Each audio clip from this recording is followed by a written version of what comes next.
লাভ জীবিত যাবতা এই জগতে 10 দিন বেঁচে আছো, কর্ম থাকবে, বাসনা থাকবে, কামনা থাকবে। এই কর্মচক্র, এই কামনা, এই বাসনা, এই স্পৃহা আমাদের সহজে যায় না। তো এই কামনা বাসনা নিয়ে ভগবত বিমুখ হয়ে এই সংসারে বেঁচে থাকাটা বেঁচে থাকা নয়।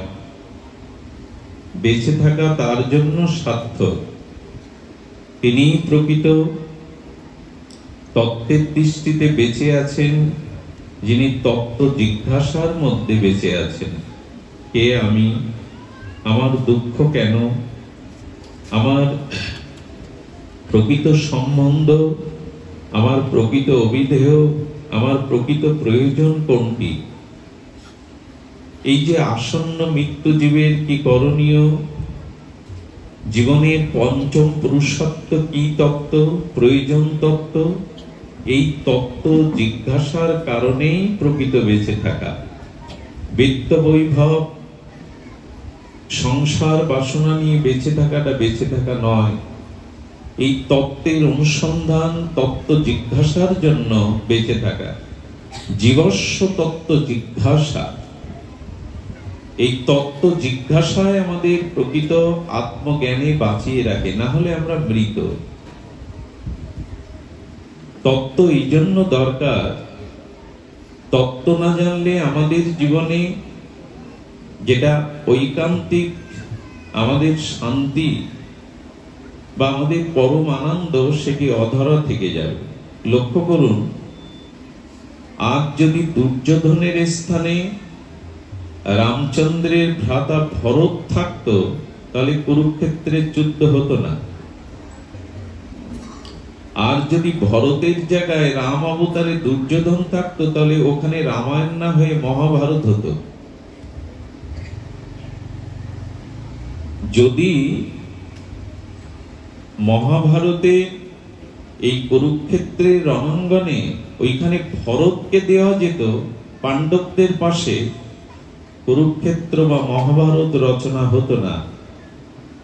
তার কারণ ভরত ছিলেন সন্ত, ভরত ছিলেন সাধু, ভরত ছিলেন তার ইষ্ট প্রাণপতি রাঘবেন্দ্র রামচন্দ্রের চরণে নিবেদিত। এই যে ভরতের ত্যাগ, এই যে ভরতের ইষ্ট প্রীতি, ভগবত প্রীতি, যে সিংহাসন নিয়ে আজকের মারামারি, যে সিংহাসন নিয়ে আজ কুরুক্ষেত্রের লোকক্ষয়, রক্তক্ষয়, সেই কুরুক্ষেত্র শুধুমাত্র 5টি গ্রাম ভগবত কর্তৃক চাওয়াতে দেয়নি, কিন্তু সেই সিংহাসনে ভরতকে বসানোর জন্য গুরুদেব, মাতৃস্থানীয় অযোধ্যার সমস্ত প্রজাগণ, এমনকি রামচন্দ্র নির্দেশ দিয়েছিলেন, যে সিংহাসন নিয়ে আজ রক্তক্ষয়, লোকক্ষয়, সেই সিংহাসনে বসবার জন্য যুদ্ধ করা হচ্ছে। তুমি বসো, তুমি বসো, কেউ বসছে না, বসছে রামের চরণ। বলবার অভিপ্রায় হলো, এই জীবনে যদি ত্যাগ না থাকে, সাধুত্ব না থাকে, আমরা প্রত্যেকেই আমাদের জীবনকে কুরুক্ষেত্র বানিয়ে বসবো। যদি ত্যাগ থাকে, যদি আমাদের জীবনে ভগবত চরণে সমর্পিত প্রীতি থাকে, তবে অযোধ্যার সিংহাসনের মতো প্রভুর খড়ম থাকবে, কিন্তু সেই পদ নিয়ে কোনো রক্তক্ষয় হবে না, দ্বন্দ্ব হবে না। এজন্য আমাদের জীবনে আজ সাধুত্ব, তত্ত্ব, ত্যাগ চাই, নাহলে আমরা প্রত্যেকেই এক একটি মহাভারতের কারণ হয়ে যাব। প্রত্যেকেই আমরা আমাদের জীবনে এই লোকক্ষয় এবং আমাদের জীবনে ভগবত বৈমুখ্য, অভিমান, অহংকারে কৌরবদের মতো আমাদেরও পতন নেমে আসবে। সুধীজন, এই জন্য আমাদের জীবনের সর্বাপেক্ষা প্রয়োজন শ্রী ভগবানের সাথে তত্ত্বত সম্বন্ধ রচনা করা। জগৎ সংসারের যে সম্বন্ধ, তা কি বলা হয়েছে? আপনারা রাজা ভরত, যাকে আমরা রাজর্ষি ভরত বলি, সেই ভরত রঘুগণকে বলেছিলেন এই সংসারের যাদেরকে আমরা আমাদের প্রীতি, ভালোবাসা, অনুরাগ, জীবন যৌবন উৎসর্গ করে দেই, তাদের মাঝখানে আমি ছোট্ট হরিণ শিশু। অপরাধ নেবেন না, কথাটি ভাগবত বলছেন, কথাটি ব্যাসদেব বলছেন, কথাটি রাজর্ষি ভরত বলছেন। বলে আমার সামনে আমি ছোট্ট ক্ষুদ্র হরিণ শিশু, কিন্তু দেখেছিলাম হিংস্র হায়না, হিংস্র বাঘ, হিংস্র সিংহ, একদিকে অগ্নি, একদিকে অগাধ জলাশয়, আমি তার মাঝে হরিণ শিশুর মতো। এই জন্য ভরত তার পিতা, তার মাতা, তার ভ্রাতাগণ, তার পরিজনকেই বলছেন এরা এক একটি বাঘ, এক একটি সিংহ, আমি সেখানে শাবক হরিণ শিশুর মতো। সবাই মোহ, মায়া, মমতা আমাকে গিলে খেতে চায়। এই জন্য আমি সকল কিছু ছেড়েছি, বোবা হয়েছি। আচ্ছা, ব্যাসদেব কি ভুল করলেন এই চরিত্র রূপায়ণ করতে? এই কথাগুলি কি ভরত ভুল বলছেন যে আমার সামনে সব বাঘ, হায়না? ভুল বলছেন না। ভুল উনি বলছেন কি আমরা বলছি? আমাদের একটু বিচার করতে হবে। এই সংসারের তত্ত্ব জিজ্ঞাসায় বেঁচে থাকো, মোহ মায়া এতে বেঁচে থাকতে গেলে বেঁচে থাকা নয়। ফল্গু নদীতে যাবেন, বিহারের মধ্যে পড়ে তো, এই গরমের দিনে লু হাওয়া বইছে, ওপরে মরুর মতো লু হাওয়া বইছে, কিন্তু যদি কোনো কিছু কোদালা দিয়ে এনে একটু বালি সরিয়ে দেন, দুকপ মাটি তলে যান, দেখবেন জল বেরোচ্ছে, এটা ফল্গুর ধারা। ঠিক তেমনি সংসারে যাদের মনে করছেন আপনজন, নিজজন, এরাই আমার সুখ দুঃখের চিরদিনের সাথী, এই মোহ মায়া আবিলতা, একটু যদি তাদের ভেতরে গিয়ে তত্ত্বের দৃষ্টিতে দেখতেন, তো সকলের ভিতরে নিজ সুখের, স্বসুখের কামনার জন্যই তারা আপনাকে মানে, তারা আপনাকে সামনে রেখেছে, তাদের সুখের জন্যই। ওপরে দেখছেন মরুভূমি, ধু ধু লু হাওয়া বইছে, ভেতরে জলধারা। সংসারের প্রতিটি চরিত্র বাইরে দিয়ে মনে হয় এরাই আমার আপনজন, এরাই আমার চিরদিনের জন। ভেতরে প্রবেশ করে যদি তত্ত্বের দৃষ্টিতে দেখেন, দেখবেন তারা তাদের নিজ সুখের জন্য আমাকে সামনে রেখেছে। এই জন্য ভরত বলছেন আমার সম্মুখে এরা দাঁড়িয়ে। ব্যাসদেব ভুল, আমাদের তত্ত্ব জানাননি।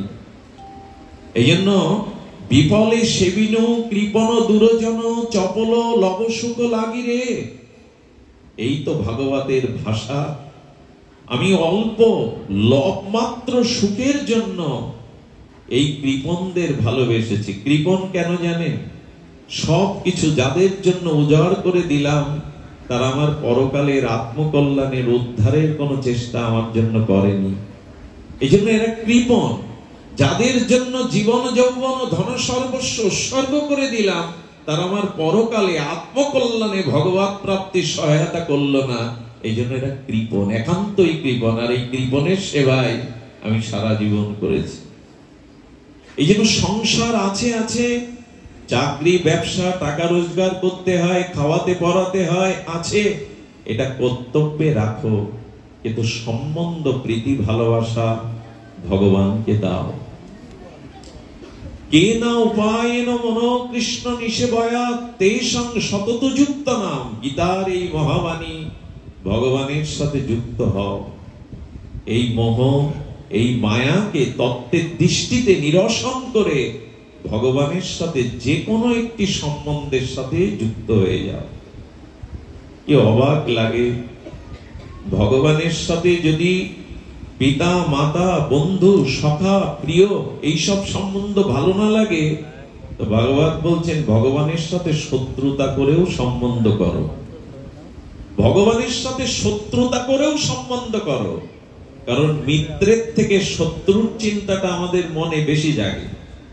এখানে এত আপনজন এসেছেন, যাদের মুখগুলো পরিচিত জন, সেই মিত্র বা ভালোবাসার মানুষ আসলে একবার দেখলাম, ঠিক আছে, তারপর আর তার কথা মনে জাগে না। কিন্তু এখানে যদি আমার সব থেকে বড় শত্রু এসে বসে না, আমার মনের অধিকাংশ সময়টা তাকে নিয়ে ভাববে। এই বুঝে আমার কোনো নিন্দা করতে এসছে, আমার প্রতি আমার অপপ্রচার করতে এসছে। শত্রুর চিন্তাটা বেশি হয়, যেটা কংসের হলো, শিশুপালের হলো। তো ভগবান এমন এক বিচিত্র মহিমান্বিত চরিত্র, শত্রু রূপেও যদি ভগবানের সাথে সম্বন্ধ করতে পারো তো ভগবান কৃপা পেয়ে যাবে, কল্যাণ পেয়ে যাবে। যে শত্রুতা সংসারে কল্যাণ আনে না, অনিষ্ট অকল্যাণ আনে, ক্ষতি আনে, সেই শত্রুজাত সম্বন্ধ যদি ভগবানের সাথে করতে পারেন তো আপনার মুক্তি এসে যাবে।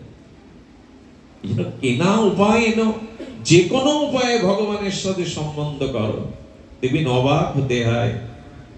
সম্বন্ধ করতে গিয়ে অর্জুন গোবিন্দের সাথে সারথীর সম্বন্ধ করে বসলে, তুমি আমার সারথী হও।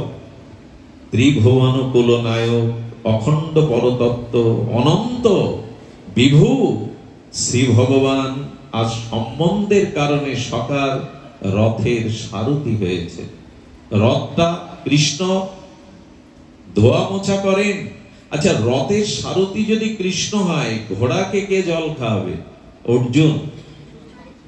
আহা, সারথী যুক্ত সম্বন্ধের কারণে আজ ঘোড়ার ঘাস ও জল ভগবান খাটাচ্ছেন। অনন্ত বিশ্ব ব্রহ্মাণ্ডের কুলমালিক ভগবান যেন বললেন, কোন একটা সম্বন্ধ তো করো, আমি দায়িত্ব পালন করব। এদের সকলের সাথে সম্বন্ধ আছে জগতে। আমার প্রিয় পরম অনিন্দ সুন্দর গোবিন্দের সাথে, গৌর নিতাইয়ের সাথে আমার সম্বন্ধ কতটুকু? এই সম্বন্ধ জ্ঞানই আমাদের ভাগবতের প্রতিপাদ্য বিষয়। সম্বন্ধ বিদেহ প্রয়োজন। সম্বন্ধ যেভাবেই করুন, দেখুন সম্বন্ধ না হলে কিন্তু গোবিন্দ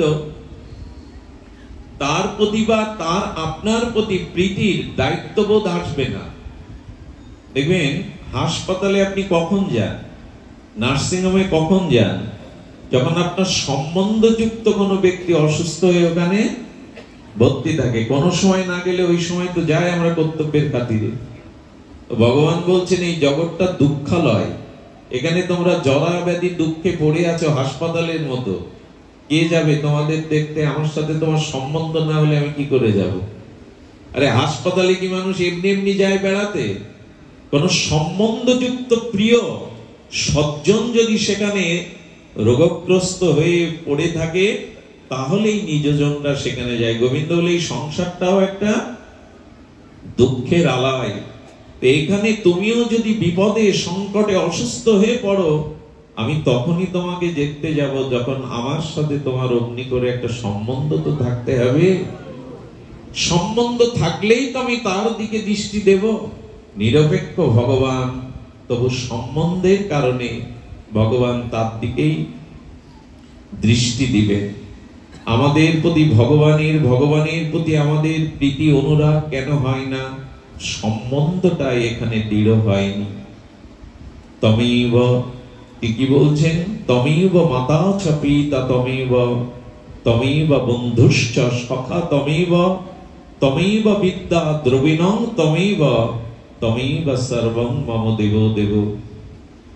আমি তোমার পিতা, আমি তোমার মাতা, আমি তোমার বন্ধু, আমি তোমার সখা, আমি সর্বদেবময়। আমার সাথে সম্বন্ধটা যুক্ত করো। এই সম্বন্ধ যুক্ত না হলে ভজনে পরিপাটি আসবে না, প্রীতি সঞ্চার হবে না। আপনাদের অযোধ্যায় ত্রিপাঠীজির কথা একটু বলি। এই ত্রিপাঠীজি ছিলেন বশিষ্ঠ দেবের বংশধর। কার বংশধর? বশিষ্ঠ দেবের। আর বশিষ্ঠ দেব ছিল রঘুপতি রাঘবেন্দ্র সরকার রামচন্দ্রের গুরু। তো যেহেতু উনি বশিষ্ঠ বংশজাত পরম্পরা, তাই উনি ভাবতেন রাম আমার শিষ্য। এই সম্বন্ধ চিন্তা করতে পারেন। ভগবানকে সে বলছে আমার পারিবারিক পরম্পরায় রাঘবেন্দ্র সরকার রামচন্দ্র আমার শিষ্য। এই জন্য উনি কনক ভবনে যেতেন না। যারা অযোধ্যায় গেছেন, এই কনক ভবনে এখানে রাম সীতার যুগল বন্দী মূর্তি রয়েছে, সে নয়নে ফেরানো যায় না, অবিরাম। উনি যখন যান না, সকলে জিজ্ঞাসা করলে বলেন, যেহেতু রাম আমার শিষ্য, সন্তান সম শিষ্য, তাই ওখানে সীতা মায়ের মাথায় মুকুট আছে, ঘোমটা নেই। তো সে আমাকে শ্বশুর জ্ঞান করে, আমি তার সামনে গেলে লজ্জা পেয়ে যাবে মা জানকী। এই কথা মানায়? সকলে হাসি ঠাট্টা শুরু করলো। হ্যাঁ, আপনার বৌমা হয় সীতামা, রাম আপনার পুত্র, শিষ্য মানে পুত্র, তাই যান না দেখতে। এভাবে যখন সকলেই অপপ্রচার শুরু করলো, তাকে কলঙ্ক দিতে শুরু করলো, সবার অনুরোধে বললেন ঠিক আছে একদিন যাব, তবে কোনো অঘটন যদি ঘটে তাই তোমাদের কি বলবো। ত্রিপাঠীজি যখন সিঁড়িক্রমে বেয়ে বেয়ে আর মন্দিরের সম্মুখে যাবেন, যুগল সেই মাধুর্য মূর্তি রাম সীতার দিকে তাকাবেন, যা কখনো ঘটেনি সেই অঘটন ঘটে গেল। সীতামায়ের মুকুটটা পড়ে গেল, আর ওই মুকুট পড়ে যেতে গিয়ে সীতামায়ের যে কাপড়টা লাগানো ছিল ওইটা ঘোমটা হয়ে মুখ ঢেকে দিল, মুকুটটাই গড়িয়ে পড়ে গেল। উনি কাঁদতে থাকলেন, আমার জন্য আজ কত কষ্ট পেয়েছে মা জানকী। সবাই এই দৃশ্য দেখে সকলের চোখে জল। আমরা ভুল করেছি, অপরাধ করেছি। আপনি যে পুত্র বা শিষ্য জ্ঞান করেন, মা জানকীর কারণে যে সে অবগুণ্ঠিতা হয়ে কি করে তোমাকে দেখবে। সেই দিন থেকে ত্রিপাঠীকে সবাই জানতেন ইনি রামচন্দ্রের আজও গুরু। ভগবান বললেন আমাকে শিষ্য না, আমাকে যদি কেউ শিষ্যও করতে চায় তবে দেখো, এই দেখো আমি বিশ্বামিত্রের পিছনে পিছনে চলেছি, কারণ বিশ্বামিত্রের সাথ ছিল স্বয়ং ভগবানকে, জগৎগুরুকে আমি আমার শিষ্য করব, আমি তাও হয়েছি। যে কোনো উপায়ে একটা সম্বন্ধ করুন না ভগবানের সাথে, জগৎগুরু শিষ্য হবে, রথের সারথীও হবে। আপনাকে পুত্র জ্ঞানে চিন্তা করলে, পুত্র বধূ জ্ঞানে সীতাকে চিন্তা করলে তিনি তা মেনে নেবেন। এই জন্য যে কোনো একটি সম্বন্ধের দ্বারা ভগবানের প্রতি ভালোবাসাটা সঞ্চার করুন। সম্বন্ধ না হলে এই প্রীতি হবে না। আপনারা জানেন ভগবানের সাথে সম্বন্ধ এই জন্য করতে হবে, অপিচেত সুদরাচার মাম অনন্য ভাগ। আমি যদি আমার দিকে তাকাই, সুকৃতি নাহি লবলেশ, আমার কোনো সুকৃতি নেই, আমার দ্বারা কোনো ভগবত কর্মাদি, ভগবত ভক্তির চর্চা, ভগবত অনুরাগ আমার চিত্তে নাই। আছে জন্ম জন্মান্তরীণ দুর্বাসনা, কুসংস্কার, কর্মফল, আমাকে কে ত্রাণ করবে? আপনাদের একটা ঘটনা বলি রামচরিত মানুষের। আমাদের উপায়টা আমরা এখান থেকে নির্ণয় করতে পারবো। আপনারা জানেন ব্রহ্মা একটি অপরূপ সুন্দরীকে সৃষ্টি করেছিলেন, যার নাম অহল্যা। অহল্যা সংস্কৃতি এই শব্দের অর্থ হলো যে নিখুঁত, অপূর্ব, অনিন্দিতা সুন্দরী। তাকে সৃষ্টি করার পরে দেবরাজ ইন্দ্রের দৃষ্টি গেল। দেবতারা অনেকটা ভোগ প্রদান, যেমন অনিন্দ সুন্দরীকে, জগৎ শ্রেষ্ঠ সুন্দরীকে সৃষ্টি করেছেন, ওকে আমাকে দিন।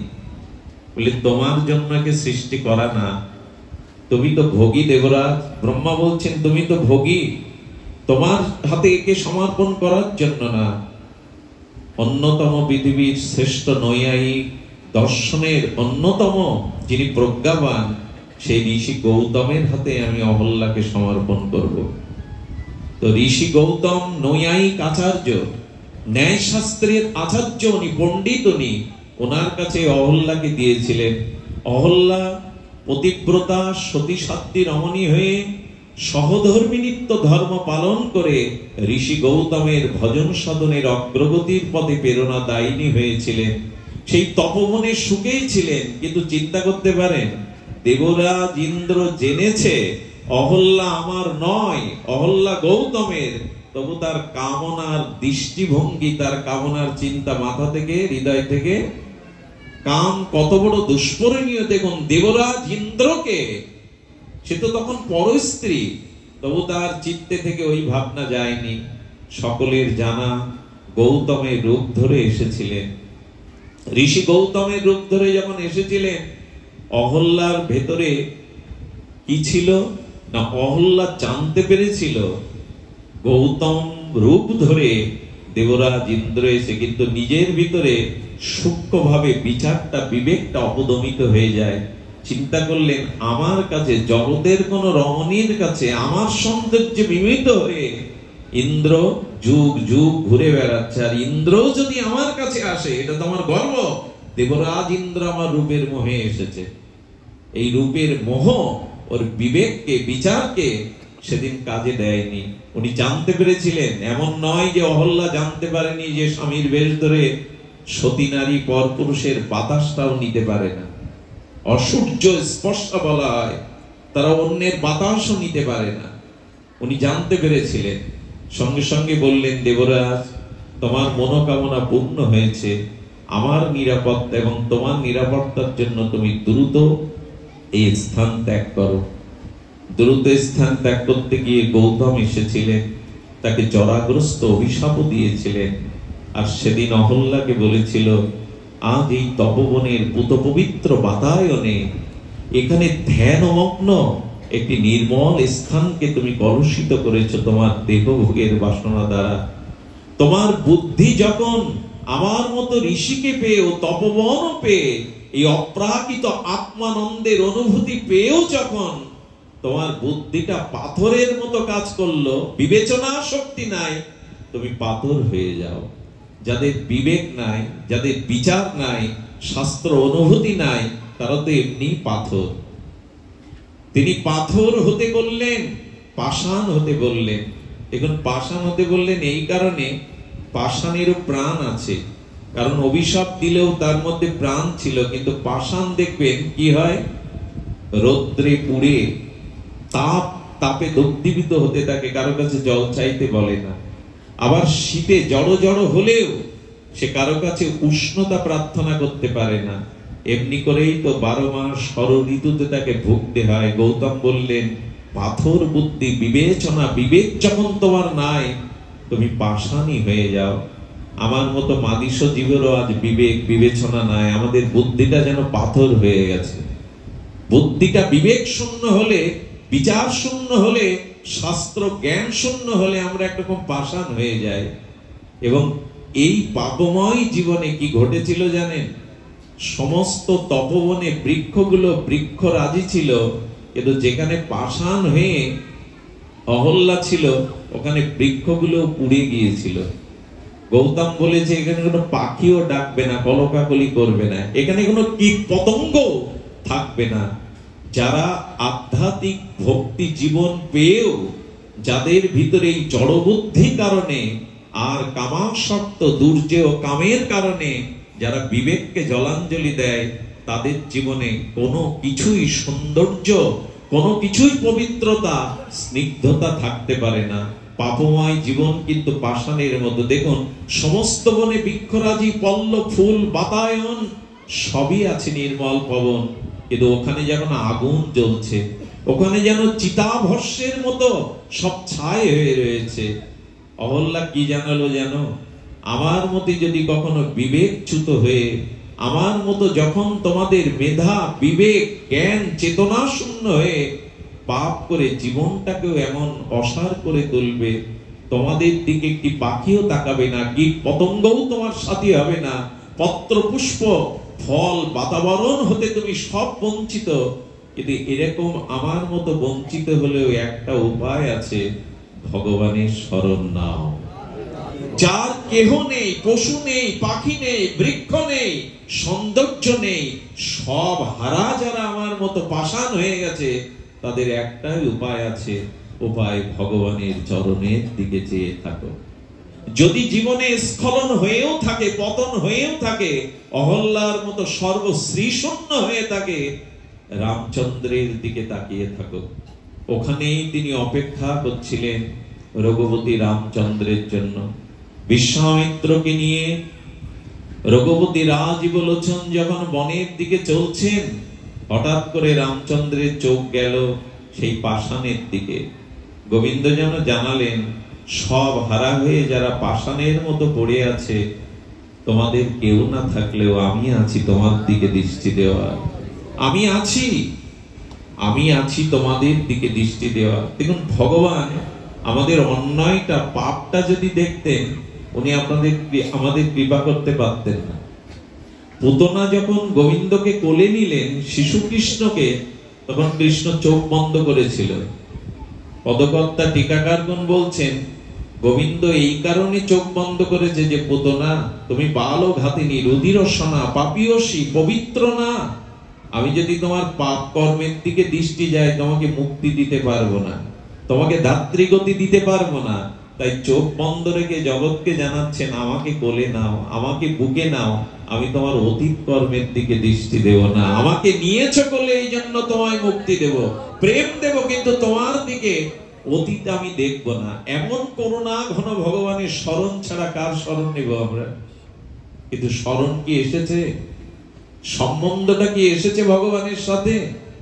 এই জন্য শাস্ত্র বলছেন যার কেহ নাই তুমি আছো তার, যার সব পুড়ে ছাই হয়ে গেছে, যে পাষাণ হয়ে গেছে, প্রভু তার দিকে তাকিয়েছেন। বিশ্বামিত্র সব জানেন, উনি ত্রিকলজ্ঞ রাম। এই জায়গাটা পক্ষী শূন্য, শ্রী শূন্য, শোভা শূন্য, কোন পশু পাখি বৃক্ষ লতা নাই, কেন পাষাণের দিকে তাকিয়ে আছো?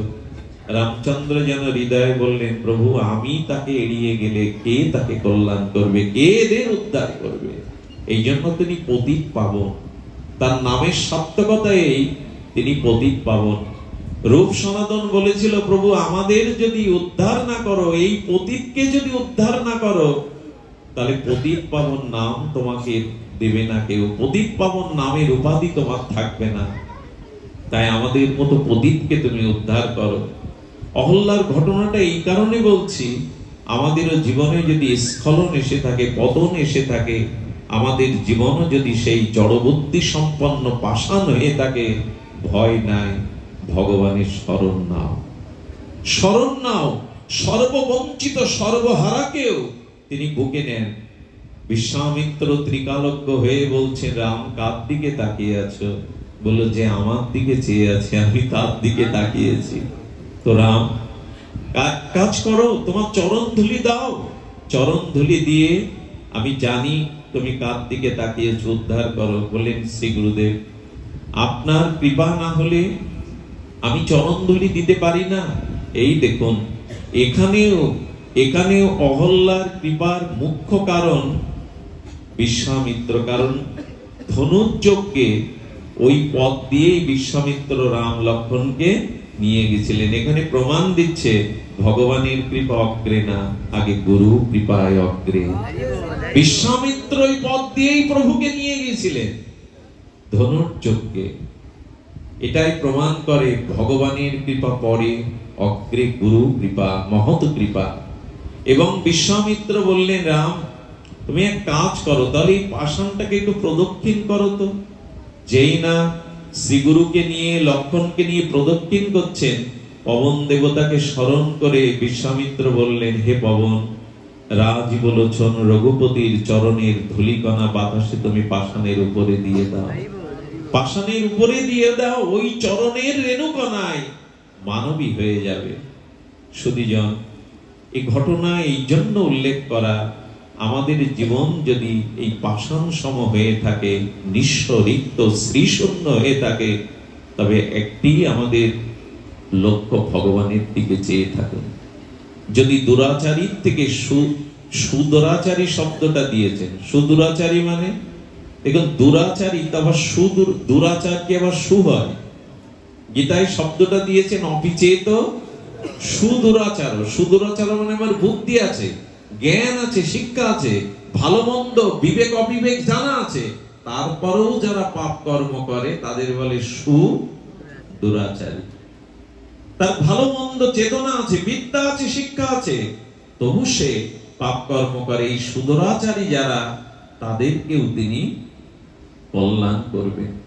আমি এমন একটি সময় এসে উপস্থিত হয়েছি যেটা ভাগবত বিশ্রামের সময়, এই জন্য দীর্ঘ সময় নেওয়ার অধিকার নাই। তবু আপনাদের এই দীর্ঘ পথ প্রতীক্ষা, দীর্ঘ পথ ক্লান্তি নিয়ে এই ভাগবত বিশ্রামে আসা, এতে বঞ্চিত করেছে আমি। তবু সামান্য একটু জানিয়ে যায়, এই সম্বন্ধের দ্বারা ভগবানের প্রতি যে কোনো একটি সম্বন্ধ যুক্ত হয়ে যদি তার দিকে চেয়ে থাকতে পারেন, তবে এই জীবন একটু উপায় হবে। কি উপায় হলে? ভগবান বলছেন, এই মৃত্যুময় সংসার হতে আমি তাকে উদ্ধার করব। এই মৃত্যুময় সংসার হতে সম্বন্ধের দ্বারা আমার দিকে যদি একটু তত্ত্ব দৃষ্টি দিয়ে তাকাও, আমি উদ্ধার করব। কি বলেছেন? মৃত্যু সংসার সাগর কখন উদ্ধার করবেন? কতকাল পরে? বলে অচিরাত, বলে অচিরেই উদ্ধার করব। কি বড় ভরসার কথা দেখুন। দাদা সদ্দায় ভক্তিযোগে বলছেন না, বৃত্ত সংসার বত্মিনী, তো কখন উদ্ধার করবে? বলে আমার স্মরণ নিলে অচিরাত, আমি বিলম্ব করব না তোমাকে উদ্ধার করতে। অচিরাত এই সংসার সাগর হতে। গোবিন্দ বললেন, আচ্ছা সাগর যদি আমি না রাখি, সাগর পার হওয়ার তো ঝামেলা আছে, আমি সাগর রাখবো না। বলে কেন? বলে যে গোবিন্দ চরণে শরণাগতিতে শরণ নেয়, তার কাছে সংসারটা গোষ্পদ তুল্য হয়ে যায়। গাভী যদি কোনো নরম মৃত্তিকার উপরে খুরের, সেখানে সাপ পড়ে যায়, খুরের যতটুকু মাটি গর্ত হয়ে যায়, ওখানে জল আবদ্ধ হলে তাকে বলে গোষ্পদ। বললেন আমার ভজন করলে এই অনন্ত মায়ার সংসারটা গোষ্পদের মতো ক্ষুদ্র হয়ে যায়, অনায়াসে সে পার হয়ে আমার চরণে আসতে পারে, অনায়াসে আসতে পারে। এই জন্য অচিরাত বলেছেন, অচিরেই যেতে। তবে এই পথ যেমন সহজ, তেমন আমাদের সামনে আবার দুটো জিনিস এসেছে। একটি হলো শাখা, একটি হলো উপশাখা। একটু ধ্যান দিন শব্দের দিকে। একটি হলো শাখা আর একটি হলো উপশাখা। আমরা উপশাখার পথে যাচ্ছি না তো? প্রথমেই উপশাখার করিবে ছেদন। দেখুন, শাখা বেয়ে যদি যান, খুব অচিরাত তিনি সংসার সমুদ্র থেকে আপনাকে নিয়ে নেবেন। কিন্তু যদি উপশাখায় চলে যায়, তখন কি বলবেন? বলবেন কোটি জন্ম করো যদি নাম সংকীর্তন, তবু না মিলিবে কৃষ্ণ প্রেম। একেবারে বলছেন অচিরাত তোমাকে আমার করে নেব, আবার বলছে কোটি জন্মও যদি নাম সংকীর্তন করো হবে না। এই উপশাখাটা কি? এই উপশাখাটা হলো ধন চাই, প্রতিষ্ঠা চাই, পদ চাই, নিজের বড়ত্ব চাই, অভিমান, অসৎ জ্ঞান, নিজের যশ খ্যাতি, পূজা প্রতিষ্ঠা। অর্থাৎ কিছু মনে করবেন না, শব্দটা বৈষ্ণবপদ বলেছেন এইভাবে, ভক্তিকে নিয়ে যদি ব্যবসা শুরু করি, ওটা হবে উপশাখার পথ, কোটি জন্মেও পৌঁছাতে পারবো। ভক্তিকে যদি ব্যবসার দৃষ্টিতে দেখি, টাকা চাই, সম্মান চাই, অর্থ চাই, পদ চাই, প্রতিষ্ঠা চাই, নিজের প্রভুত্ব চাই, এই উপশাখার পথে যদি একবার চলে যান, ওইখানে কোটি জন্ম অপেক্ষা করতে হবে। এই জন্য প্রথমেই উপশাখার করিবে ছেদন। উপশাখাকে আগে ছেদন করো, ভক্তি নিয়ে যেন বাণিজ্য না হয়। ভক্তির পথ বলে তাহলে খাবো কি, চলবে কি করে? মহাপ্রভু বলেছিলেন, যার চরণ সেবা স্বয়ং লক্ষ্মী করেন, যিনি লক্ষ্মীপতি, যিনি কমলাপতি, অন্নপূর্ণা, যার দুয়ারে হাত জোড় করে সেবার জন্য দাঁড়িয়ে থাকেন, ব্রহ্মা শিবাদি যার চরণের দিকে চেয়ে থাকেন, সমস্ত দেবগণ যাকে স্তুতি করেন, তার ভজন করলে তোমার অর্থের অভাব হবে, তোমার সম্মানের অভাব হবে, এটা ভেবো না। এই জন্য মহাপ্রভু বলেছেন ন ধনং। আছে, আমরা ধন চাই না। গোবিন্দ বলছেন না চাইলেই তোমার পিছনে বেশি করে ছুটবে। আচ্ছা, ভক্তি পথে এসে কেউ না খেয়ে মরেছে, রাস্তায় পড়ে রয়েছে, একটা প্রমাণ দিই। টাকা চাওয়া লাগে? ধ্রুব রাজ্য চেয়েছিল বটে, কিন্তু ৩৬,০০০ বছর চাননি, ধ্রুবলোক চাননি, প্রহ্লাদ রাজা হতে চাননি, সবই তো দিলেন ভগবান। এই জন্য অর্থ চাইতে হবে এমন নয়, ন ধনং ন জনম। জন মানে একেবারে আমার পরিচিতি সারা দেশ, সারা উপমহাদেশে ছড়িয়ে পড়ুক। আরে জন নিয়ে কি করবে তুমি? সম্মান ধুয়ে খাবে যদি গোবিন্দ চরণে ভক্তি না হয়। লোকখ্যাতি, উপশাখা তোমার বাধা হয়ে দাঁড়াবে। এই জন্য ন জনম, বহুবিধ মানুষের কাছে পরিচিত হতে হবে, শ্রেষ্ঠ প্রবক্তা হতে হবে, এই আশা করো না। আরে দেখো, আমাদের গৌড়ীয় বৈষ্ণবের মাধবেন্দ্রপুরী সম্মানের ভয়ে পালায় যাচ্ছে রাতে। হ্যাঁ, সম্মানের ভয়ে পুরী গেল পালাইয়া। সম্মানের ভয়ে যে আমার জন্য গোপীনাথ ক্ষীর চুরি করেছে, এই সংবাদ যদি সকালে প্রচারিত হয়, সবাই আমার চরণে আসবে, দর্শনে আসবে, তাই রাতের অন্ধকারে তিনি রেমুনা ত্যাগ করলেন। সম্মানের ভয়ে পালিয়ে যাচ্ছেন, এটা চাওয়ার জিনিস। এই জন্য যদি সম্মান চান, সুন্দরী চান, কবিত্ব প্রতিভা চান, যশ খ্যাতি প্রতিষ্ঠা চান, তবে জানবেন আপনি উপশাখায় চলে গেছেন। কোটি জন্ম করো যদি নাম সংকীর্তন, তবু না মিলিবে কৃষ্ণ প্রেম শাখায় এসো। শুদ্ধ ধারায় এসো, পরম্পরা শুদ্ধ ধারায় এসো। এখানে চাওয়া নেই, দেওয়া আছে। এখানে চাওয়ার কিছু নেই, শুধু আছে দেওয়া। আচ্ছা, আপনি চিন্তা করতে পারেন দেওয়া কেন বলছি? হনুমান বুদ্ধি সত্তম, হনুমান জ্ঞানী মধ্যে পৃথিবীর অগ্রগণ্য। হনুমানকে রামচন্দ্র নিজে পুত্র রূপে আত্মসাৎ করেছেন, আর হনুমানকে উনি শঙ্করের অবতার, ভগবান শিবই হনুমতে হনুমান হয়ে প্রভুর চরণ সেবায় করেছিলেন। সেই হনুমান রাজ্যহারা, স্ত্রীহারা, কামক সুগ্রীবের সেবা করলেন কেন? এ প্রশ্নের উত্তর আপনাদের কাছে চাইছি।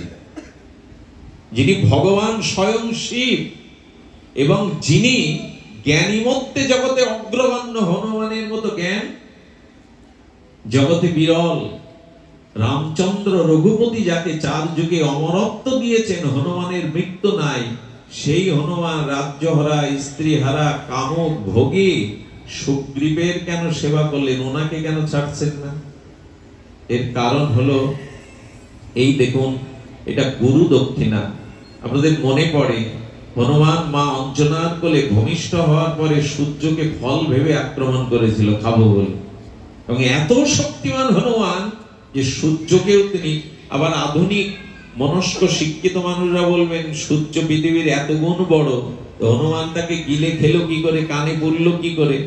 আসলে সর্বশক্তিমান ভগবত তত্ত্বের কাছে কোনো কিছুই অসম্ভব নয়। ওইখানে আমাদের জাগতিক বিচার চলে না। তো সূর্যকে যখনই খেয়ে ফেলতে, সেদিন থেকে দেবতাদের অনুরোধে, ব্রহ্মার অনুরোধে, শিবের অনুরোধে হনুমান তাকে ফল না মনে করে তাকে সূর্য করেই মুক্ত করে দিয়েছিলেন। সেই দিন ব্রহ্মা, শিবাদি দেবগণ হনুমানকে আশীর্বাদ করেছিলেন। তো সূর্যের তেজকিরণ থেকে হনুমান প্রতিজ্ঞা করেছিল যে একদিন আমি তোমার কাছে বিদ্যা শিক্ষা, বেদ শিক্ষা নিতে যাব। এই হনুমান সূর্যলোকে গিয়েছিলেন সূর্যের কাছে শাস্ত্র শিক্ষা নিতে, গুরুকরণ করতে। তো সূর্যদেব তাকে বললেন, আমি তো পূর্বেই জানি আমাকে যে খেয়ে আসতে গেছে, আমাকে যে গ্রাস করতে পারে, সে আমার কাছে কি শিখবে?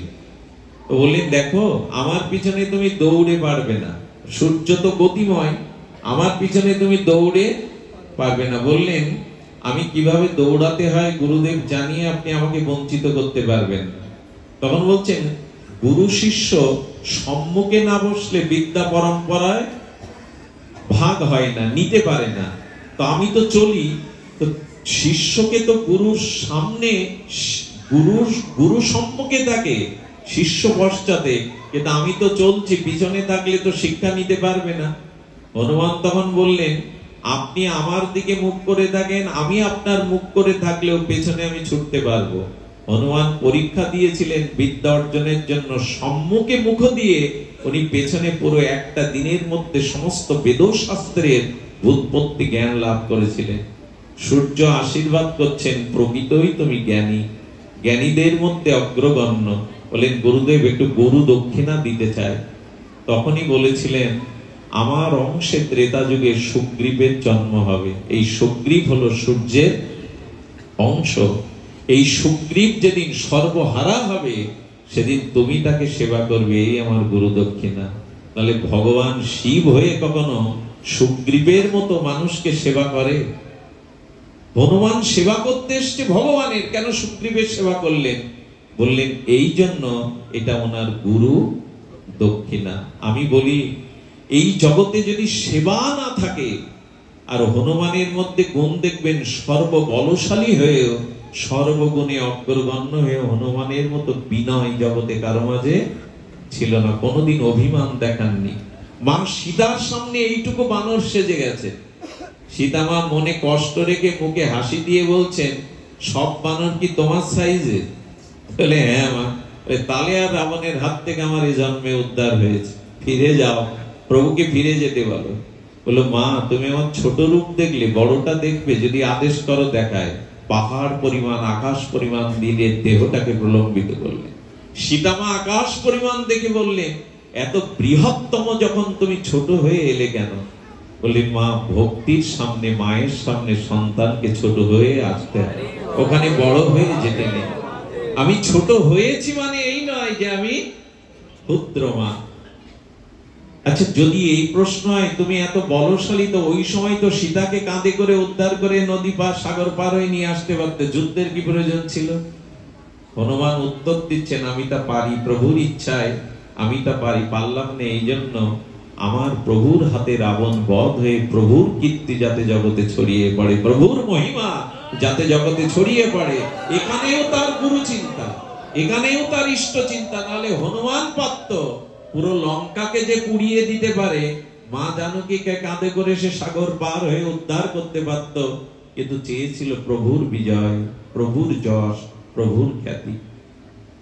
হনুমানের সেবা ভাবনা আমাদের ভিতরে দেখবেন, বিদ্যা আছে, পাণ্ডিত্য আছে, আমি প্রবক্তা, কিন্তু দৈন্য নেই। শিক্ষার সাথে সাথে, বড়ত্বের সাথে সাথে যার দৈন্যতা আছে, সেই ভক্তের অধিকারী, সেই ভক্তির অধিকারী। তুমি যত বড় হও, হনুমানজি বলছেন দৈন্য রাখো। শিক্ষা এবং দৈন্য, এ দুটো একসাথে কাজ করলেই সেখানে ভক্তি দাঁড়ায়। হনুমানের সেবা বুদ্ধি দেখুন, সেবা করতে করতে করতে হনুমানের মন প্রাণ নিবিষ্ট। হনুমানকে কখনো দেখবেন রামের পাশে দেখবেন না, সবসময় প্রভুর চরণেই হনুমানের বিগ্রহ। কখনো রামচন্দ্র লক্ষণের পাশে দাঁড়াননি হনুমান। শুধু ভক্তজন হনুমানের মহিমা শুনুন, ভক্ত চরিত্র শুনুন, এর মধ্যে দিয়ে আমরা আমাদের প্রগতি, ভক্তির আর পথ নির্দেশিকা পেয়ে যাব, একটি আলো পাবো। এই আধারের দিনেও, এই ঘোর অন্ধকার তামসিক দিনে আমরা আলো পেয়ে যাব। হনুমান চরণেই আছেন, উনি চরণ সেবা, ভিন্ন অন্য কিছু চান না। তো হনুমান সেবা করতে করতে দিনের 12 ঘন্টায় প্রভুর চরণ সেবা করে। যখন রাত নেমে আসে, সন্ধ্যা, তখন একান্ত দাম্পত্য কনক ভবনে রঘুপতি রামচন্দ্র প্রবেশ করেন, যেখানে সীতামা তার প্রাণসখী 2-4 জনকে নিয়ে আর প্রভুর সেবার জন্য প্রস্তুত থাকে। হনুমান কি করেছে জানেন? প্রভুর সাথে সাথে সে কনক ভবনের মধ্যে ঢুকে পড়েছে। যেই ঢুকে পড়েছে, রঘুপতি বলছেন, হনুমান, সারাদিন আমার চরণ সেবা করেছো ঠিকই, কিন্তু এই চৌকাঠ পেরিয়ে অন্দরমহলে প্রবেশের তোমার অধিকার নাই। সীতামা বলছেন, তুমি কি জানো না, এখানে তোমার প্রভু আর আমি দাম্পত্য জীবন কাটাই, এখানে অন্য কারোর প্রবেশ অধিকার নেই। চোখে জল এলো হনুমানের। দরজা দেওয়ার সাথে সাথে দরজার এপারে সারা রাত বসে কাঁদলো, প্রভু, আমি তো রাতটুকু কাটাতে পারি না তোমার চরণ ছাড়া, তোমার চিন্তা ছাড়া। আমি তো রাতটুকু আমার কাটে না, ঘুম হয় না। এভাবে হনুমান দিনের পর দিন ওই জায়গাটায় বসে কাঁদে আর রাত কাটায়। কখনো প্রভু প্রভাতে স্নান করতে গিয়ে যখন দরজা খোলেন, দেখেন হনুমান ওখানে বসে আছে। রামচন্দ্র কিছু বলতে পারেন না। এরকম করতে করতে করতে করতে যখন তীব্র সেবা বাসনা জাগলো, 12 ঘন্টা রাতটা আমি এইভাবে থাকতে পারবো না। সরজ নদীর তীরে বসে প্রভু রাতের সেবার জন্য আর বিরহে কাঁদছেন। আপনাদের কি জানাবো, হনুমানের বিরহ তপ্ত অশ্রু সরজুর নদীর পড়ে পড়ে সরজুর জল টকবক করে ফুটতে লাগলো। হনুমান তো সাধারণ নয়, সাক্ষাৎ ভগবান শঙ্কর। জলগুলো ফুটতে লাগলো হনুমানের বিরহে, আর তপ্ত বিরহের অশ্রুতে জলগুলো ফুটতে লাগলো। সরজু দেবতা প্রকট হয়ে গেলেন। হনুমান, বলো তোমার জন্য কি করতে পারি? বলেন, আমি রাতটুকু যাতে প্রভুর কোনো না কোনো সেবায় আসতে পারি, আমাকে সেই ব্যবস্থা করুন। বলেন, তাহলে আমি তোমাকে আজ থেকে সেই বরই দিচ্ছি, দিনের বেলায় তুমি হনুমান হয়ে প্রভুর রাতুল চরণ সেবা করবে, আর রাতের বেলায় মা জানকীর একান্ত সখী চম্পক মঞ্জুরি হয়ে নারী দেহ নিয়ে তুমি যুগলের সেবায় ওইখানে স্থান পাবে। সেই দিন থেকেই তিনি চম্পক মঞ্জুরি রূপে আর অন্দরমহলে মা জানকীর একান্ত সখী হয়ে রাতটুকু সেবা করতেন, আর দিনটুকু তিনি প্রভুর চরণ সেবায় কাটাতেন। আমরা শুধু শুনবো, সেবা শুধু নিতে শিখেছি, হ্যাঁ, সেবা শুধু গ্রহণ করতে শিখেছি। কই ইষ্ট শ্রীগুরু প্রিয় পরমের সেবা এভাবে নিবেদিত কই। আর এই সেবার জন্য আপনারা জানেন অঙ্গদ রাজ্য নিয়ে নিল, সুগ্রীব কিষ্কিন্ধার রাজা হলো, বিভীষণ লঙ্কার অধিপতি হলো। কে পায়নি রাজ্য? প্রভুর চরণে যারা গেছে কাউকে বঞ্চিত করেনি। একমাত্র হনুমান প্রভুর কাছ থেকে ইহকালে পরকালে তার চরণ সেবা ছাড়া কোন রাজ্য, কোন মন্ত্রীর পদ, কোন বড় উপাধি তিনি চাননি। এই জন্য হনুমানের দিকে রামচন্দ্র তাকাতেন না। আপনাদের মনে পড়ে সেই লীলা, রামচন্দ্র বারবার হনুমানের দিকে দৃষ্টি দিতে গিয়ে চোখ ফিরিয়ে সীতার দিকে দৃষ্টি দিচ্ছেন। রাজসভার মধ্যে মা জানকী কয়েক ঘন্টা এই দৃশ্য অবলোকন করলেন। সীতামা দেখছেন যে রাম রঘুপতি তার প্রিয় পরম হনুমানের দিকে দৃষ্টি দিতে গিয়ে চোখ ফিরিয়ে নিচ্ছেন, বারবার সীতার দিকে তাকাচ্ছেন, আর উনি বিব্রত হচ্ছেন। নিশীতে সেবাতে বললেন, প্রভু হনুমান আপনার কি হয়? বলে, জানো সীতা, লক্ষণের থেকে হনুমান আমার প্রিয়, আমার আত্মসমপুত্র। বলে, পুত্রের দিকে কি পিতা দৃষ্টি দেয় না? পুত্রের মুখ বদন কি পিতা দেখে না? বলে, অবশ্যই দেখে। বলে, আপনি কেন সারাদিন হনুমানের দিকে দৃষ্টি দিতে গিয়ে আমার দিকেই দৃষ্টি দিচ্ছিলেন? কেন আপনি হনুমানের দিকে তাকাতে পারছিলেন না? আপনার কথাটি ধ্যান দিয়ে শুনুন, প্রাণ দিয়েও শুনুন, এই কথাটি হৃদয়কে স্পর্শ করবে। রামচন্দ্রের চোখে সজল হয়ে এলো, জানো সীতা, হনুমানের দিকে আমি তাকাতে পারি না এই জন্য, এই পৃথিবীতে যদি কেউ কারো সেবা শুধু নিয়েই যায়। আচ্ছা, তুমি আমার একটা প্রশ্নের উত্তর সমাধান দাও। যদি কোনো মহাজনের কাছ থেকে কেউ কিছু অর্থাদি, সম্পদাদি, বস্তু আদি ধার নেয়, সেই ধার যদি শোধ না করতে পারে মহাজনের, তবে সেই ঋণগ্রস্ত ব্যক্তি মহাজনের চোখে চোখ দিয়ে কি তাকাতে পারে? প্রভু তার মানে বলেন, সারাটি জীবন হনুমান আমার চরণ সেবা ছাড়া আমার কাছ থেকে কোনো কিছুই চায়নি। তাই যে ভক্ত নিষ্কিঞ্চন হয়ে আমার কাছে শাস্তি, সারূপ্য, শালক্য, সামীপ্য, ধর্মর্থ, কামমোক্ষ না চেয়ে একমাত্র আমার চরণ সেবা চাই, ওই ভক্তের কাছে আমি ঋণী হয়ে যাই, সেই ভক্ত আমার কাছে মহাজন হয়ে যায়। আমি কোন লজ্জায়, কোন দৃষ্টিতে হনুমানের দিকে তাকাবো? আমি তার কাছে ঋণী। সীতামার চোখে জল ভরে গেল। প্রভু সত্যি তো। উদ্ধবজিকে ডেকে দ্বারকানাথ শ্রী গোবিন্দ বললেন, উদ্ধব, আমি আমার মুনি শান্ত নির্বৈর এ জাতীয় ভক্তের পেছনে পেছনে চলি, কেন বলতে পারো? উদ্ধব বলছেন, তুমি ভক্তকে শ্রেষ্ঠ মনে করো, তাই শ্রেষ্ঠ আগে চলে, আর শ্রেষ্ঠের পরে আর যারা তারা পথগামী হয়ে চলে। বলেন, এইটাও ঠিক, কিন্তু আমি সেজন্য ভক্তের পিছনে চলি না। আজ স্বয়ং গোবিন্দ এই পুরুষোত্তম তিনি বলছেন, শোনো উদ্ধব, আমি আমার ভক্তের পেছনে চলি এই জন্য, ভক্তের পায়ের ধুলোটা উড়ে যাতে আমার অঙ্গে এসে পড়ে। উদ্ধব একথা মেনে নিতে পারছেন না। উদ্ধব একথা মেনে নিতে পারছেন না যে ভক্তের চরণ ধুলি তোমার অঙ্গে মস্তকে এসে পড়বে বলে তুমি ভক্তের পিছনে চলো।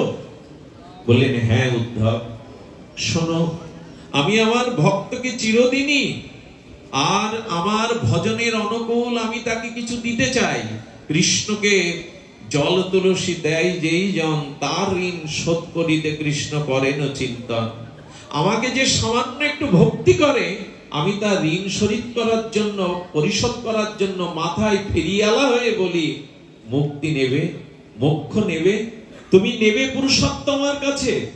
আমার ভক্তের শুধু একটাই প্রার্থনা, দিও মানাং না গৃহান্তি বিনা মৎ সেবনং বিনা। প্রভু তোমার চরণ সেবা বিনা ইহকাল পরকালে আমি কারো কাছে কিছু চাই না, শুধু চাই তোমার চরণ সেবা। উদ্ধব বলতে পারো, ওই ভক্তের কাছে আমি ঋণী হয়ে যাই, আর ওই ঋণ আমি শোধ করতে পারি না। তবে জানো, মহাজনের কাছে ঋণগ্রস্ত ব্যক্তি ঋণ শোধ না করতে পেরে মাঝে মাঝে মহাজনের চরণ বুকে ধরে, মাথায় ধরে, আর মহাজনের চরণে পড়ে যায়। তাতে মহাজনের হৃদয়ে কিছুটা দয়া, করুণা, আর্দ্র হয়, আর তখন তাকে সে ক্ষমা করে দিতে, ঋণ মুক্ত করতেও পারে।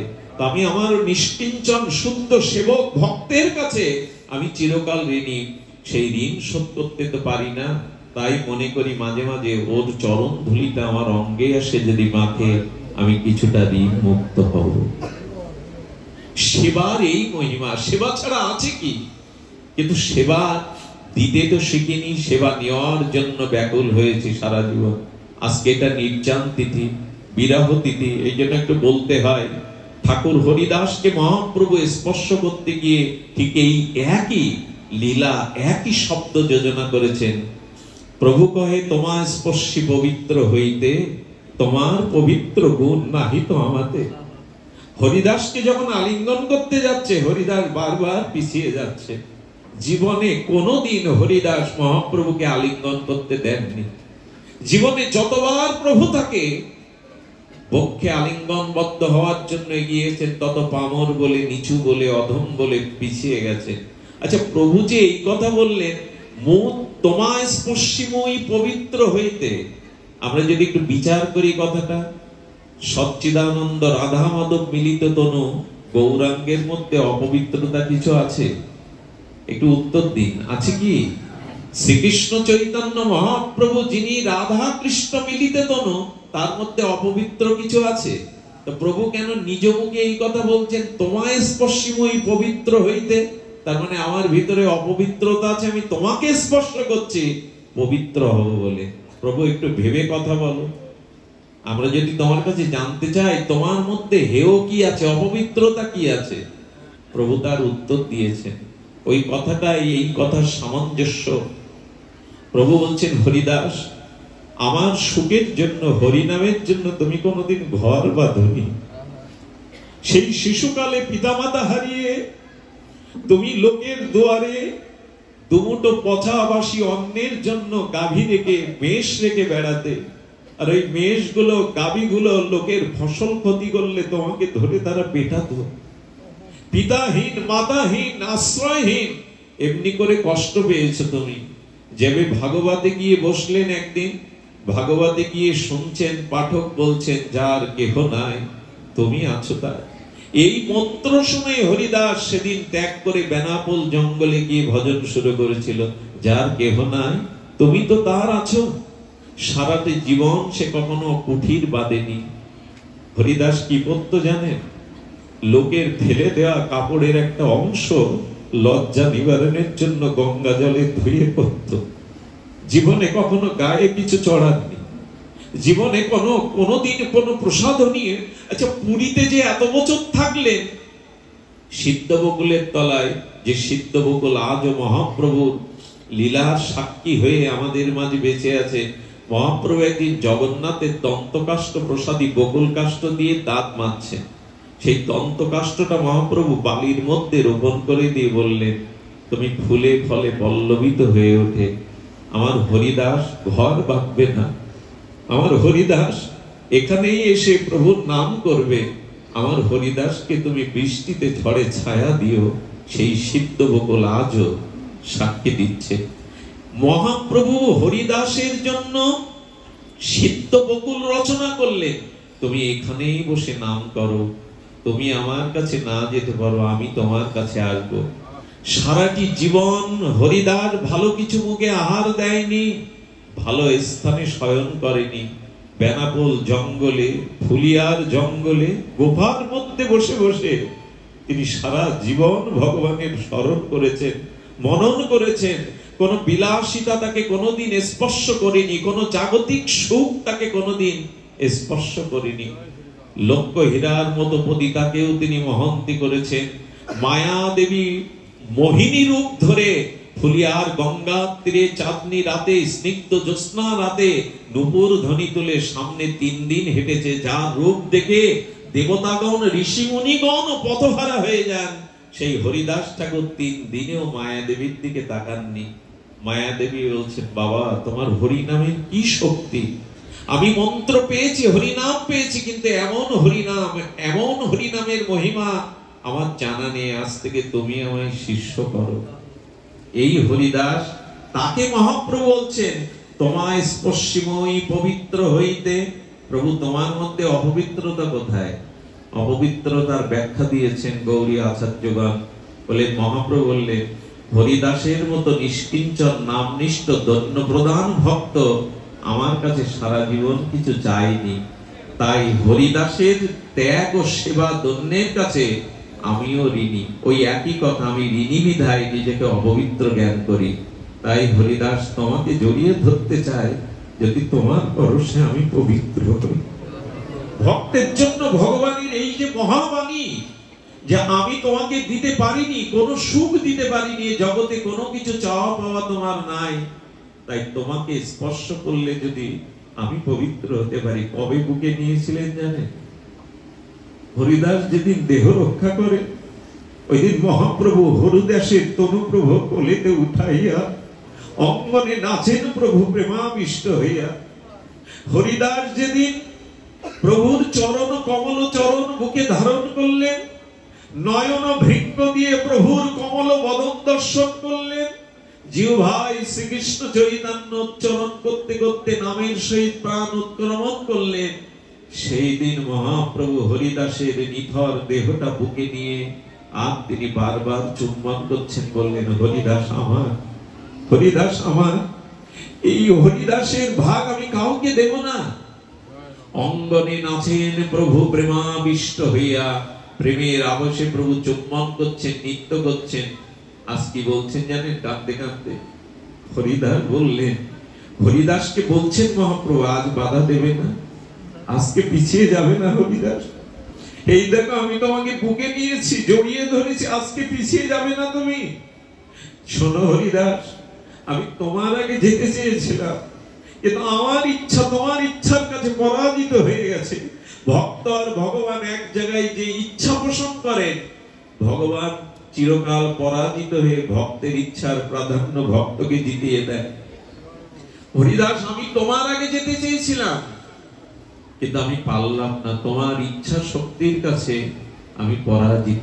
তবে শোনো হরিদাস, আজকে আমায় বাধা দিতে পারবে না।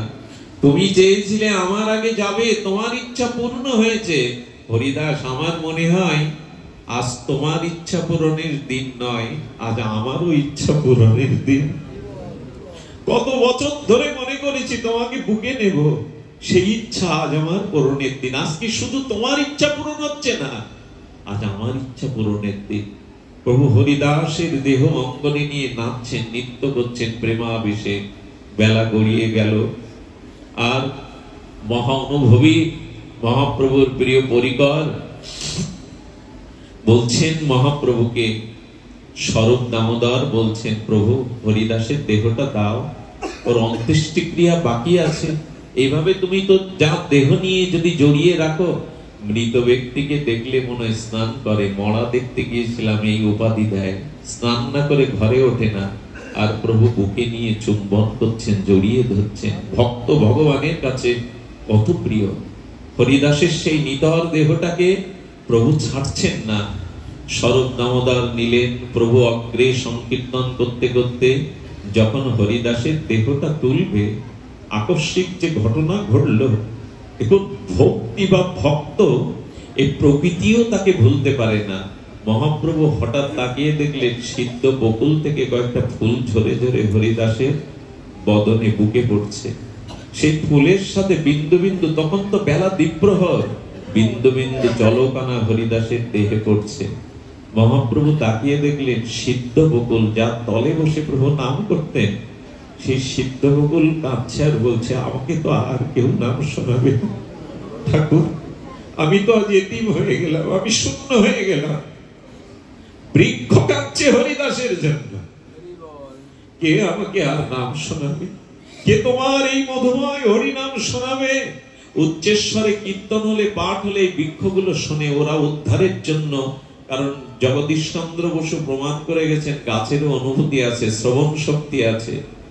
গাছ এই হরি কথা শোনে। এখানে শুধু মানুষ বা ভক্তরা শুনছে না, নরনারী নয়, বৃক্ষগুলো ধন্য হচ্ছে। ওগো কৃষ্ণ কথা থামিও না, নাম থামিও না। ওই নামে হরিদাসকে মহাপ্রভু এ প্রশ্ন করেছিলেন, তুমি বলছো জগৎ উদ্ধার হবে হরি নামে, বৃক্ষলতা গুলো কি করে উদ্ধার হবে? বলে জঙ্গলের মধ্যে গিয়ে একবার হরে কৃষ্ণ জোরে বলুন, দেখবেন ওই শব্দটা তরঙ্গ আকারে গিয়ে গাছের গায়ে ধাক্কা খেয়ে আবার দ্বিতীয় বিপরীত থেকে শব্দ আসছে কৃষ্ণ কৃষ্ণ কৃষ্ণ বলে। প্রভু এই দেখো, হরে কৃষ্ণ নাম আমরা নিলাম, ওটা গাছের কাছে চলে গেল, গাছ শুনে আবার ফিরিয়ে দিচ্ছে। হ্যাঁ, শব্দের ভাইব্রেশন আসে না, রিসাউন্ড আসে না, কৃষ্ণ কৃষ্ণ বলে। প্রভু যারা নাম নেয় উল্টে নাম আবার ফিরিয়ে দেয়, তারা তো উদ্ধার হবে। অবাক হলেন মহাপ্রভু হরিদাসের অনুভূতি দেখে। এই জন্য সিদ্ধ বকুল সিদ্ধ হয়ে গেছে। উড়িষ্যায় এত বড় ঝড় হয়ে গেল, 5 তলা চিলেকোটা ধসে পড়লো, সিদ্ধ বকুলটা আজও সিদ্ধ বকুল আছে, মহাপ্রভুর হাতে লাগানো। আজও বুঝি হরিদাসকে ছায়া দিচ্ছে। আর বললেন, প্রভু তোমার বিদায় বেলা, চোখের জল আর ফুল ছাড়া দেওয়ার কিছু নেই। এই হরিদাসের দেহটা পুরী সমুদ্র তীরে যখন রাখলেন, সেদিন সমুদ্র বিহ্বল হয়ে গেলেন। সমুদ্র যেন হা হা শাসা রবে তার তরঙ্গ এনে হরিদাসের চরণ ধুয়ে দিচ্ছে আর পিছিয়ে যাচ্ছে, বলছে, ঠাকুর তোমার নাম আজ থেকে আমিও বঞ্চিত হলাম। হরিদাসের দেহটা যখন পুরীর সমুদ্রে প্রভু স্নান করাচ্ছেন, অভিষেক করছেন, তখন বলছে, ভক্তগণ যদি কৃষ্ণ প্রেম পেতে চাও, কৃষ্ণ প্রাপ্তি পেতে চাও, হরিদাসের পাদধক পান করো। মৃত মানুষের চরণের জল কেউ পান করে, হরিদাসের দেহ মৃত রক্ত মাংসের নয়। ভজন করতে করতে চিন্ময় দশা প্রাপ্ত হয়ে গেছে। তাই বললেন, হরিদাসের পাদধক পান করলে অচিরেই তার কৃষ্ণ প্রাপ্তি, কৃষ্ণ ভক্তি হবে। সমুদ্রকে বললেন, সমুদ্র তুমি তীর্থ ছিলে, আজ মহাতীর্থে রূপান্তরিত হলে। ঠাকুর হরিদাসের অভিষেক, তার চরণ অভিষেক তোমার জলে হলো। এই হলো ভক্ত। প্রভু যাকে আলিঙ্গন করছেন, প্রভু যাকে পবিত্র হওয়ার কথা বলছেন, এই হলো নিষ্কিঞ্চন প্রেমিক অহিত ভক্তির মহিমা। তাই আসুন আমরা উপশাখার পথে যেন না যাই। অনেক বিলম্ব হয়ে যাবে, অনেক পিছিয়ে যাবে। ধন জন পুত্র পরিজন বাসনা কামনা বুকে নিয়ে যেন ভজন পথে না যায়। ভজন পথে যেন যায় সেবার ভাব নিয়ে। কিছুই চাই না, তোমার সেবা ভিন্ন, তোমার আনন্দ ভিন্ন, কিছুই চাই না। এই সেবা ভাব নিয়ে যদি এই পথে যেতে পারেন, উপশাখাকে উপড়ে ফেলে যদি প্রকৃত মূল শাখাতে বিচারণ করতে পারেন, তবে অচিরেই ভগবান প্রেম প্রাপ্তি হবেই হবে। আর নয়, আপনাদের অত্যাচার করাটা উচিত নয়। এত গভীর রাত্রে দূর দূরান্ত থেকে এসেছেন, আমাদের ঢাকা থেকে ডাক্তারবাবু চলে এসেছেন কত দূর থেকে, এবং আমার এলাকার